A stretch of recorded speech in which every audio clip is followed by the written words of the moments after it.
Student, हमारे YouTube channel में आपका स्वागत है। तो पिछले वीडियो में हमने मैट्रिक्स के में अलजेब्रा ऑफ मैट्रिक्स पढ़ा, जिसमें एडिशन हमने पढ़ा मैट्रिक्स का, सब्ट्रैक्शन पढ़ा और मल्टीप्लिकेशन पढ़ा। तो एडिशन में हमने यह पढ़ा कि यदि दो मैट्रिक्स का ऑर्डर सेम हो तभी हम उनका एडिशन कर सकते हैं, उनका योग हम कर सकते हैं। तो यदि उनका हम देखते हैं, यदि उनका ऑर्डर सेम है तो जो करस्पॉन्डिंग एलिमेंट है उनको हम जोड़ देते थे। तो हो गया एडिशन। इसी प्रकार सेम एकदम सब्ट्रैक्शन में भी। और जो मल्टीप्लिकेशन था उसमें इस प्रकार था, यदि ए बराबर मान लीजिए एक मैट्रिक्स था ए आई जे का, जो एम क्रॉस एन का मैट्रिक्स था, और दूसरा बी बराबर b i j n cross z का मैट्रिक्स था। अर्थात जो मल्टीप्लिकेशन था उसमें हमने पढ़ा था कि जो मैट्रिक्स ए का, जिसमें जो कॉलम की संख्या है मैट्रिक्स बी के रोज की संख्या की यदि इक्वल है तभी हम उनका मल्टीप्लिकेशन कर सकते हैं। यानी यदि इसमें नंबर ऑफ रोज की संख्या, नंबर ऑफ इसमें कॉलम की संख्या जब सेम होगी तब इसका मल्टीप्लिकेशन कर सकते हैं।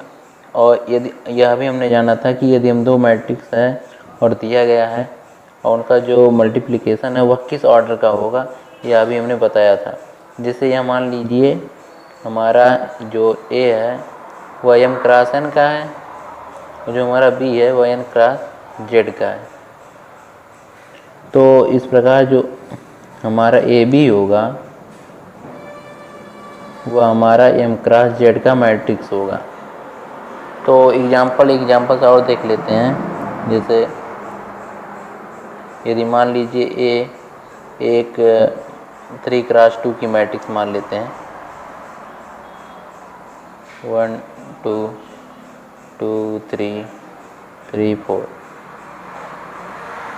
एक दूसरा मैट्रिक्स इस प्रकार मान लेते हैं, ये हमारा 3x2 का है, तो हमारे मान लीजिए 2x2 का मान लेते हैं एक मैट्रिक्स 2 4 6 8, जो हमारा 2x2 का है।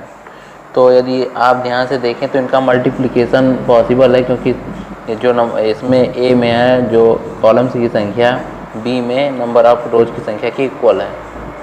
तो हम देखते हैं ए बी के किस ऑर्डर का मैट्रिक्स होगा।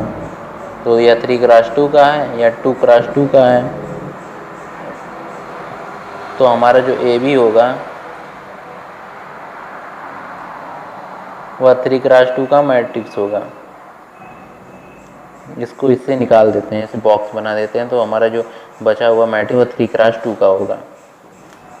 तो आइए देखते हैं कैसे। तो जो मैट्रिक्स ए है उसमें पहला रो और दूसरे मैट्रिक्स के पहले रो से तुलना करते हैं, दूसरे कॉलम से तुलना करते हैं।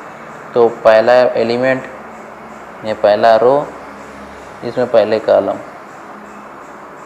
तो 1 का 2 से 2 प्लस फिर 2 का 6 से तो 12। इसी प्रकार जो पहला रो है वो दूसरे कॉलम के साथ जाएगा 4 प्लस 16। इसी प्रकार दूसरा रो पहले कॉलम के साथ 4 प्लस 18, और दूसरा रो दूसरे कॉलम 8 प्लस 24। इसी प्रकार तीसरा रो पहला कॉलम कितना हो जाएगा 6 प्लस 24। इसी प्रकार तीसरा रो दूसरा कॉलम 6 प्लस 32। तो ये हमारा 3x2 का मैट्रिक्स प्राप्त हुआ। तो ये कितना हो जाएगा, या 14 हो जाएगा, ये 20 हो जाएगा, ये 22 हो जाएगा, या 32 हो जाएगा, या 30 हो जाएगा, या 38 हो जाएगा। तो हमारा यह 3x2 का मैट्रिक्स प्राप्त हुआ। इसमें नंबर ऑफ रोज की संख्या 3 और नंबर ऑफ कॉलम की संख्या 2। Number of rose, number of column. तो हमारा ए बी तो फाइंड हो गया। तो यहाँ पर देखिए क्या बी ए भी फाइंड जो होगा वह वो निकलेगा कि नहीं। तो हम देख रहे हैं जो बी है वह 2x2 का मैट्रिक्स है और जो ए है हमारा वह 3x2 का मैट्रिक्स है। तो जो बी है उसमें नंबर ऑफ रोज की संख्या ए के नंबर ऑफ कॉलम की संख्या के इक्वल है ही नहीं, तो इसका जो मल्टीप्लिकेशन एग्जिस्ट नहीं करेगा, या इसका जो मल्टीप्लिकेशन एग्जिस्ट नहीं करेगा। इस प्रकार हम कह सकते हैं जो मल्टीप्लिकेशन होता है मैट्रिक्स का या कम्यूटेटिव लॉ का फॉलो नहीं करता है। इस प्रकार कह सकते हैं it is not follow commutative law, जिसको हिंदी में क्रम विनिमय नियम कहते हैं। तो यह एक बहुत ही महत्वपूर्ण एक प्रकार का थ्योरम्स है, मान लीजिए। अब आपने सुना होगा, आप किए भी होंगे, हम यदि दो नॉन जीरो मान लीजिए, एक नॉन जीरो मान लीजिए, 3 मान लीजिए, एक एलिमेंट है और दूसरा 4 है, तो यदि दो नॉन जीरो का हम मल्टीप्लिकेशन करते हैं तो वह एक नॉन जीरो ही हमको प्राप्त होता है, जैसे यहाँ पर 12 प्राप्त हुआ। लेकिन जो मैट्रिक्स है उसमें यह नहीं होता है। जैसे इसमें यदि ए भी नॉन जीरो है, बी भी नॉन जीरो है, तो यह ज़रूरी नहीं है कि ए भी हो वह भी नॉन जीरो हो, या जीरो भी हो सकता है। जैसे ए बराबर मान लीजिए एक मैट्रिक्स हमारा है 0 0 -1 2, और इसी प्रकार जो बी हमारा है वह मान लीजिए 3 5 0 0। तो ध्यान से देखिए, ये भी 2x2 का मैट्रिक्स है, ये भी 2x2 का मैट्रिक्स है।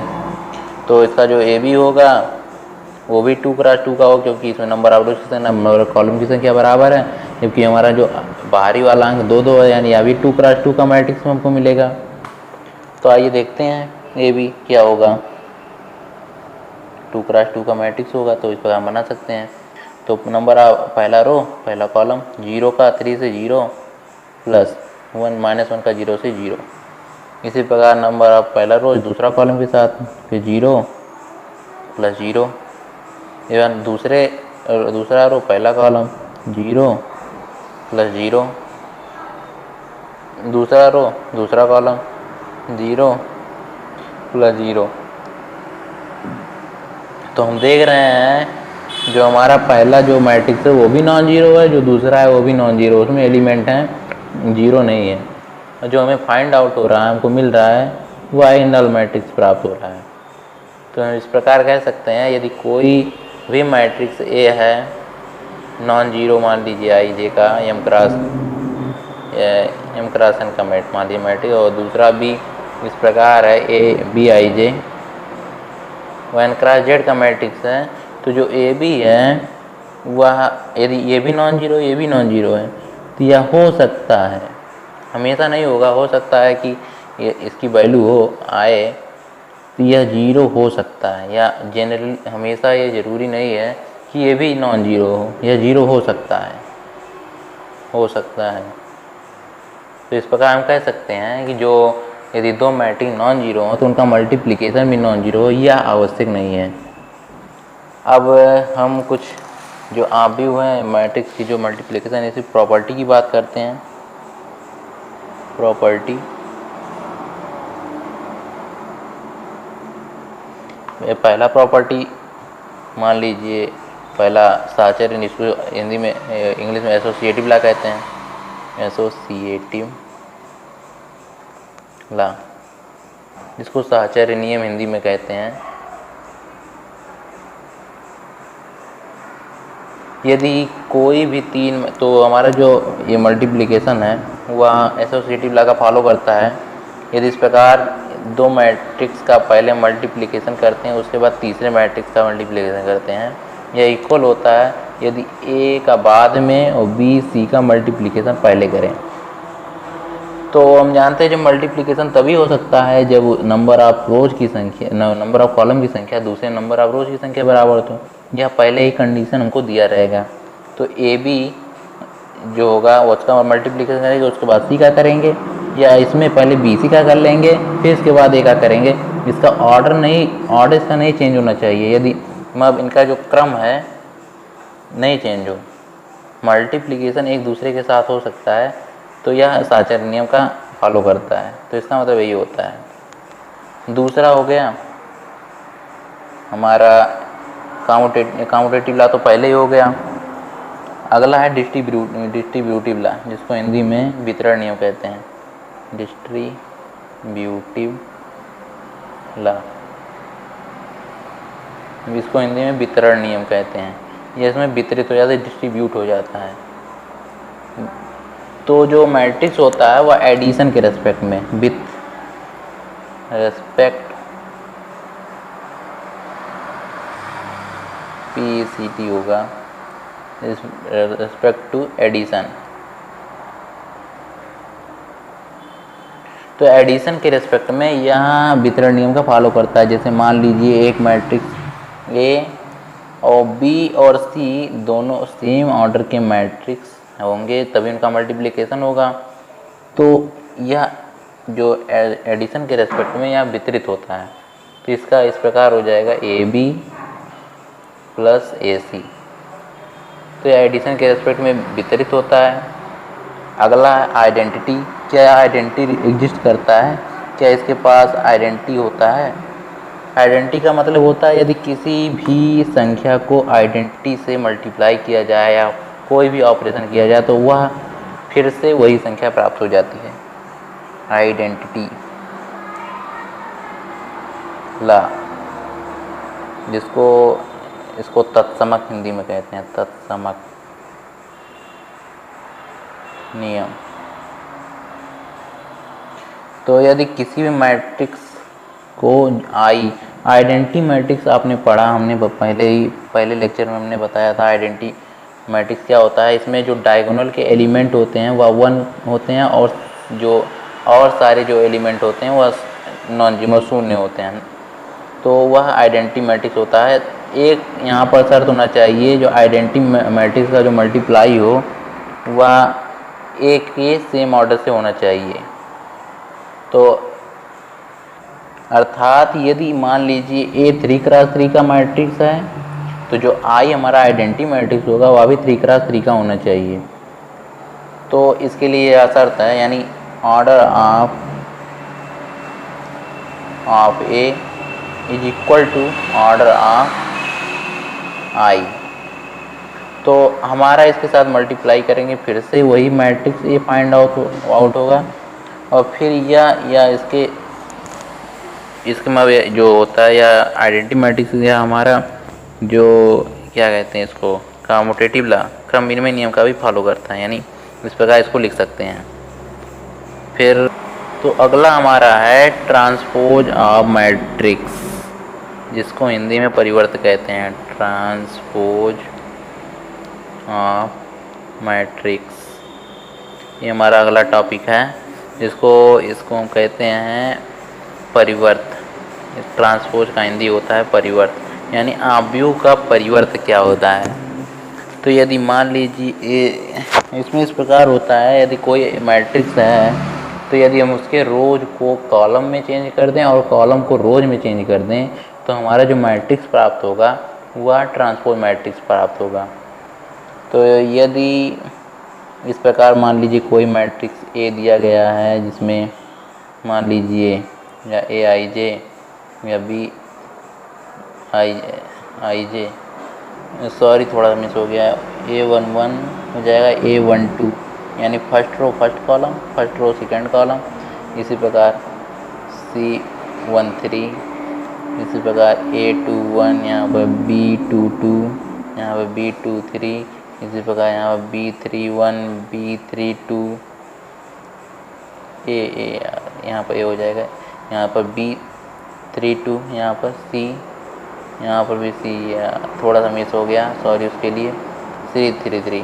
तो यदि कोई हमारा इस प्रकार मैट्रिक्स 3x3 का मैट्रिक्स है तो जो ट्रांसपोज ऑफ मैट्रिक्स इसको हम लोग AT लिखते हैं, A ट्रांसपोज। तो जो इसमें हमारा होगा, इसमें जो हमारा कॉलम है उसको हम रो में बदल देंगे, जो हमारा रो उसको कॉलम में, तो जो हमारा कॉलम इसको रो में बदलेंगे, ए हो जाएगा A11, A21, A31। और इसी प्रकार इसको इसी प्रकार बदल देंगे B12 B22 B23 B32। इसी प्रकार इसको C13 C23 C33। तो जो हमारा ये जो प्राप्त हुआ मैट्रिक्स वो हमारा ये भी 3x3 का ही मैट्रिक्स हुआ। तो जो हमारा ये मैट्रिक्स प्राप्त हुआ यह कहलाएगा ए का ट्रांसपोज। अगला, लेकिन हाँ, यदि हमारा तो ये 3x3 का हमने मैट्रिक्स लिया, यदि मान लीजिए हमने 2x3 का मैट्रिक्स लिया होता, यदि हमने 2x3 का मैट्रिक्स लिया होता तो जो हमारा ट्रांसपोज होता वह 3x2 का हो जाता। जैसे मान लीजिए हमने मान लिया 2x3 का मैट्रिक्स एक ले लिया, ये 1 2 3 2 3 1 या इस प्रकार ले लिया, तो हमारा जो ए होगा ये है 80 जो होगा हमारा, उसमें नंबर ऑफ जो कॉलम है उसको हम रोज में बदल देंगे। थोड़ा मिस हो गया, तो हमारा हो जाएगा, इसको कॉलम में जो रो में चेंज करेंगे 1 2 हो जाएगा, इसका 2 3 हो जाएगा, इसका 3 1 हो जाएगा। तो ध्यान से देखिए ये हमारा 2x3 का मैट्रिक्स था, ये हमारा 3x2 का मैट्रिक्स हो गया, इसमें नंबर ऑफ रोज 3 हो गया।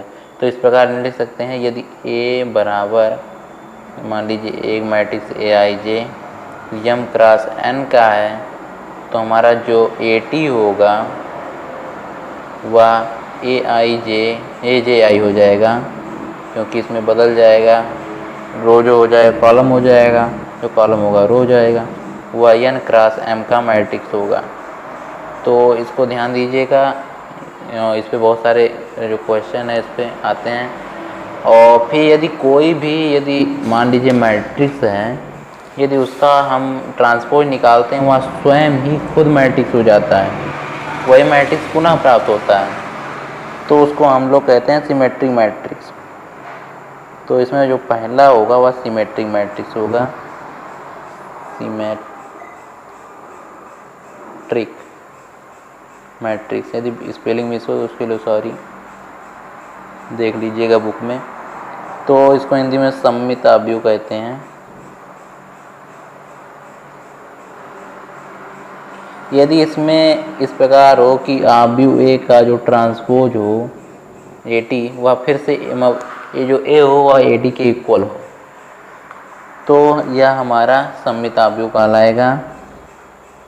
एक चीज़ और, यह जो सिमेट्रिक मैट्रिक्स होता है वह हमेशा स्क्वायर मैट्रिक्स होता है, यह हमेशा स्क्वायर मैट्रिक्स होता है, क्योंकि उसमें number of rose number of column में चेंज हो जाते हैं, और जो नंबर ऑफ कॉलम होते हैं नंबर ऑफ रोज में चेंज हो जाते हैं। तो इसमें तो पहली बात तो इसमें number of column number of रोज यदि सेम होगा तभी वह सिमेट्रिक मैट्रिक्स होगा। तो यह इसके लिए पहला कंडीशन कि यह स्क्वायर मैट्रिक्स होना चाहिए। जैसे यदि मान ली एग्जाम्पल से A इक्वल टू मान लीजिए तो ये 3x3 का मैट्रिक्स ले रहे हैं, हो गया 1 2 3 2 3 1, और एक हो गया हमारा 3 1 2। तो ये हमारा एक सिमेट्रिक मैट्रिक्स है। आइए देख लेते हैं कैसे हैं। ये ट्रांसपोज निकालते हैं, नंबर ऑफ रोज जो रोज है उसको कॉलम में, उस कॉलम में रोज को, तो जो रोज है उसको कॉलम में चेंज करिए, हो जाएगा 1 2 3 2 3 1 2 3 1, यहाँ पर हो गया 3 1 2 3 1 2। तो ध्यान से देखिए इसमें रेस्पेक्टिव एलिमेंट सेम है एकदम, यहाँ भी 3x3 का ही मैट्रिक्स है। इसमें जो रोज के एलिमेंट और कॉलम के एलिमेंट सेम एकदम वही मैट्रिक्स प्राप्त हुआ हमको फिर से यही है। तो यह हमारा सिमेट्रिक मैट्रिक्स है या 3x3 का, यह हमेशा ही स्क्वायर मैट्रिक्स होता है, ध्यान दीजिएगा। और यदि दूसरा होता है हमारा स्क्यू सिमेट्रिक मैट्रिक्स, इसमें क्या होता है, यदि हम जो A होता है वह जो इसका ट्रांसपोज है उसमें एक ऋण का अंतर आ जाता है, वह हमारा स्क्यू मैट्रिक्स कहलाता है, स्क्यू सिमेट्रिक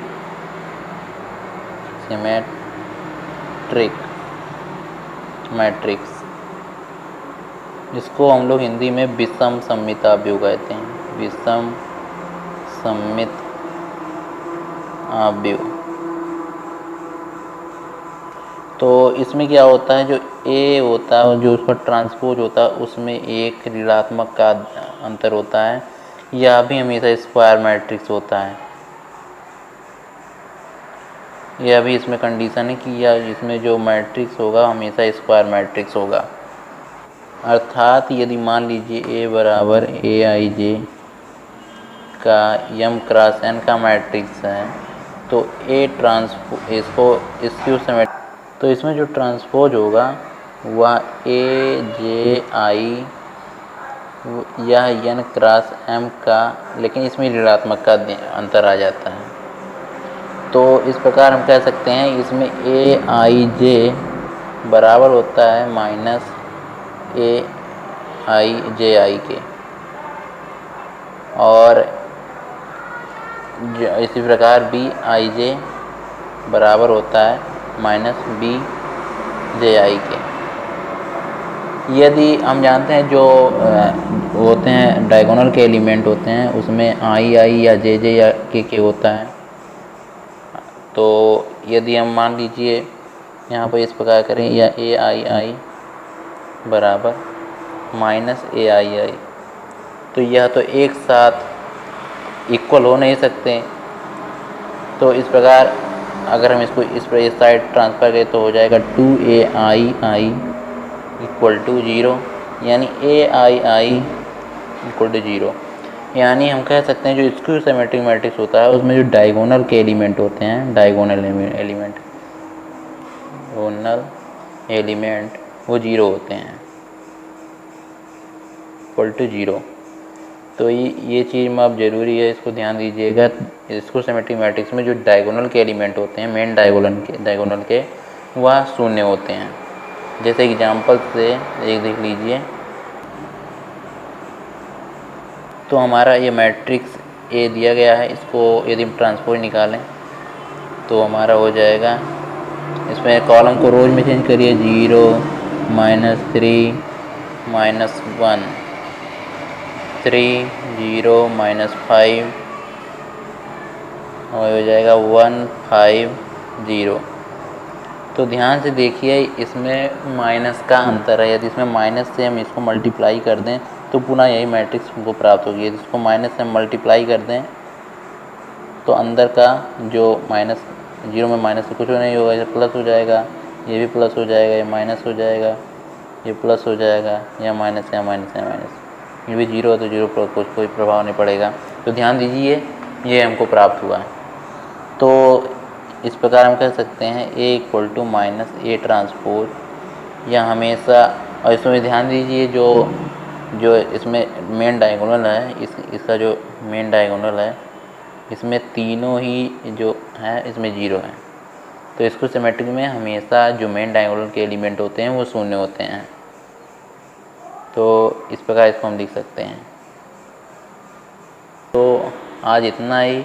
आज हमने मल्टीप्लिकेशन हमने पढ़ा, तो जो मैट्रिक्स का और जो होते हैं ट्रांसपोज होता है क्या होता है उसको हमने पढ़ा। सिमेट्रिक और स्क्यू सिमेट्रिक मैट्रिक्स क्या होता है इसको हमने पढ़ा। तो आज इतना ही। अगले जो लेक्चर है उसमें हम जो प्रॉपर्टी है जो ट्रांसपोज का और जो स्क्यू और सिमेट्रिक मैट्रिक्स का जो प्रॉपर्टी उसके थ्योरम्स है जो इम्पोर्टेंट हैं उस पर चर्चा करेंगे। यदि आपको वीडियो पसंद आए तो लाइक सब्सक्राइब ज़रूर कीजिएगा। धन्यवाद।